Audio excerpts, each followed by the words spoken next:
Hi friends, நம்ம இன்றைக்கி பன்னீர் gravy செய்ய போகிறோம். அதுக்கு ஃபஸ்ட்டு ஆயில் ஊற்றிக்கலாம். எண்ணெய் காய்ஞ்சதுக்கப்புறம் பன்னீர் போட்டு கொஞ்சம் லைட்டாக சவக்கிற வரைக்கும் வதக்கிக்கலாம். பன்னீர் நல்லா ப்ரௌன் ஆகலாம் எடுத்துக்கலாம். பன்னீர் வறுத்தோம்ல அந்த எண்ணெயிலேயே பட்டை, கிராம்பு, சீரகம் எல்லாம் போட்டுக்கலாம். எல்லாம் வெடிச்சதுக்கப்புறம் வெங்காயம் நான் ஒரு 2 பெரிய வெங்காயமாக எடுத்துருக்கேன். அதை வதக்கிக்கலாம். நல்லா வெங்காயம் செவக்கட்டும்.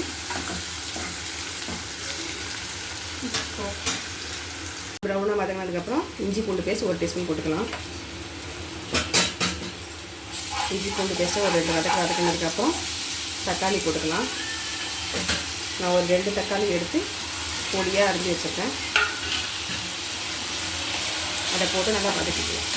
தக்காளி வதங்கிட்டு சொல்லிட்டு உப்பு போட்டுக்கலாம். ஒரு 1/2 டீஸ்பூனில் ஒரு 1/2 டீஸ்பூன் சிக்கன் மசாலா ஒரு 1/2 டீஸ்பூன் போட்டுக்கலாம். பெப்பர் ஒரு சின்ன டீஸ்பூனில் நல்லா மிளகாத்தூள்லாம் எண்ணெய் பிரிஞ்சு தனியாக வந்ததுக்கப்புறம் நான் பன்னீர் வீட்டில் செஞ்சதால் அந்த பன்னீர் செஞ்ச தண்ணி இருக்குது. அந்த தண்ணியை ஊற்றிக்கிறேன். தண்ணி இல்லாதவங்க கொஞ்சம் தயிர் ஊற்றிக்கோங்க. தண்ணி நல்லா கொதிச்சு சுண்டட்டும். கிரேவி பாதி கொச்சிடுச்சு. கிரேவி கொஞ்சம் சுண்டிடுச்சு. அது கொச்சிட்டு சொல்லவே பச்சை மிளகா 2 போட்டுக்கலாம்.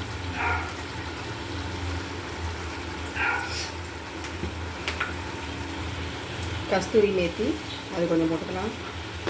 அப்புறம் பன்னீர்,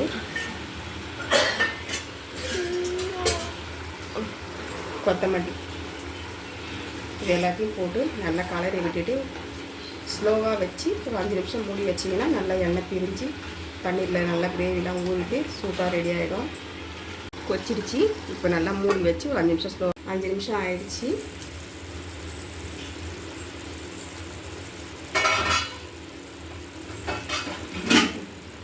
பன்னீர் நல்லா எண்ணெய்லாம் பிரிஞ்சு சூப்பராக ரெடி ஆகிடுச்சு. இப்போ எடுத்து பரிமாறிக்கலாம்.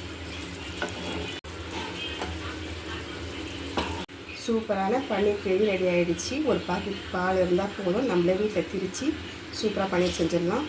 சூப்பராக இருக்கும். சப்பாத்தி, தோசை எல்லாத்துக்கும் சூப்பராக இருக்கும்.